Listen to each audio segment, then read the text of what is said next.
Bowled him right through Rohit Sharma. অবশেষে জাতীয় দলে ফেরার সবুজ সংকেত পেলেন বাংলাদেশের বিশ্বসেরা অলরাউন্ডার সাকিব আল হাসান। নানা বিতর্ক ও অনিশ্চয়তা পেছনে ফেলে পরবর্তী সিরিজের জন্য তাকে নির্বাচনের সিদ্ধান্ত নিয়েছে বাংলাদেশ ক্রিকেট বোর্ড। তবে শর্ত একটাই, ফিট থাকতে হবে সাকিবকে। শনিবার 24 জানুয়ারি বিসিবির বোর্ড সভায় সাকিব আল হাসানকে দলে ফেরানোর এই সিদ্ধান্ত হয়। বোর্ড সভা শেষে বিসিবির মিডিয়া কমিটির চেয়ারম্যান আমজাদ হোসেন জানান, এখন থেকে হোম ও অ্যাওয়ে সব ধরনের সিরিজেই সাকিবকে বিবেচনায় রাখা হবে।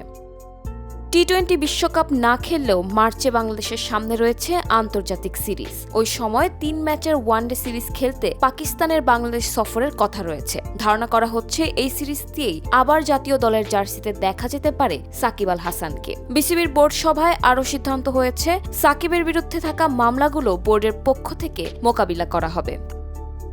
সাকিব আল হাসান সর্বশেষ জাতীয় দলের হয়ে খেলেছিলেন 2024 সালের 27 সেপ্টেম্বর ভারতের বিপক্ষে কানপুর টেস্টে। রাজনৈতিক পট পরিবর্তনের পর তার বিরুদ্ধে জনরোষ তৈরি হওয়ায় বিক্ষোভের আশঙ্কা করেছিল বিসিবি। ফলে দক্ষিণ আফ্রিকার বিপক্ষে বিদায়ী টেস্ট খেলার পরিকল্পনা থাকলেও দুবাই থেকে যুক্তরাষ্ট্রে ফিরে যেতে হয় তাকে। এরপর দুবাই থেকে দেওয়া এক সাক্ষাৎকারে সাকিব জানিয়েছিলেন তিনি দেশে ফিরতে চান এবং দেশের দর্শকদের সামনে থেকেই বিদায় নিতে চান। এবার সেই প্রত্যাবর্তনের পথ খুলে দিল বিসিবি। পাশাপাশি বোর্ড সিদ্ধান্ত নিয়েছে সাকিব আল হাসানকে আবারও কেন্দ্রীয় চুক্তির আওতায় আনা হবে।